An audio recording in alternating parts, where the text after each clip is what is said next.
Hey everyone, today we discuss about the first postulates of the Werner's theory. Werner's theory हमको बताती है कि कैसी बॉन्डिंग किस तरह की बॉन्डिंग जो होती है कोऑर्डिनेशन कंपाउंड्स में पाई जाती है. तो इसका जो फर्स्ट पोस्टुलेट्स है वो हमें दो चीज़ों के बारे में बताता है. First is the primary valency, second is the secondary valency. Primary valency is the ionisable, which means ये आयनाइजेबल का मतलब है कि ये किस में कन्वर्ट्स हो रहे हैं, आयंस में कन्वर्ट हो जाती है. ठीक है. And the second one is that it tells us about the oxidation state. किसके बारे में बताती है? ऑक्सीडेशन स्टेट के बारे में बताती है. अगर हम दूसरी तरफ बात करेंगे सेकेंडरी वैलेंसी की, it is non ionisable and it tells us about the coordination number. क्या बताती है? कोऑर्डिनेशन नंबर बनाती है. और दूसरी अगर हम प्राइमरी वैलेंसी की बात करेंगे, इट इज़ सेटिस्फाइड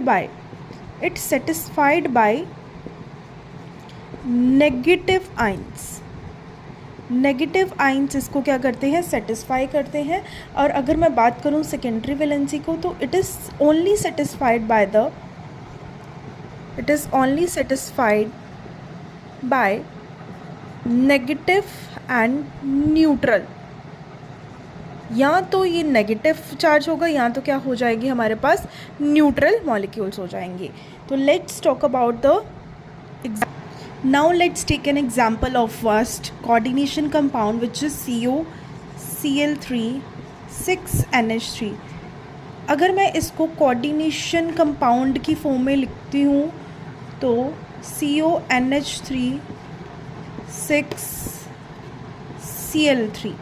अब कोबाल्ट हमें मालूम है this is the central metal. NH3 6 amine जो क्या है हमारे पास लिगेंड है, एक कैसा है ये? न्यूट्रल लिगेंड है. एंड Cl3 जो it will tales us about the counter ion. अब हमें क्या करना है? इसका स्ट्रक्चर ड्रॉ करना है. तो स्ट्रक्चर ड्रॉ करने के लिए हमने दो चीज़ें डिस्कस की हैं, एक प्राइमरी वैलेंसी, दूसरी क्या की है? Secondary valency. प्राइमरी वैलेंसी जो होती है हमें ऑक्सीडेशन स्टेट बताती है. तो सबसे पहले हम लोग इस कोऑर्डिनेशन कंपाउंड की क्या निकालेंगे? ऑक्सीडेशन स्टेट निकालेंगे, विच मीन्स कि कोबाल्ट के ऊपर कौन सा चार्ज है. तो इसको हम लोग X मान लेते हैं. क्लोरीन के हमें मालूम है क्लोरीन के पास -1 होता है, तो हमारे पास -3 आ जाएगा. And NH3 which is the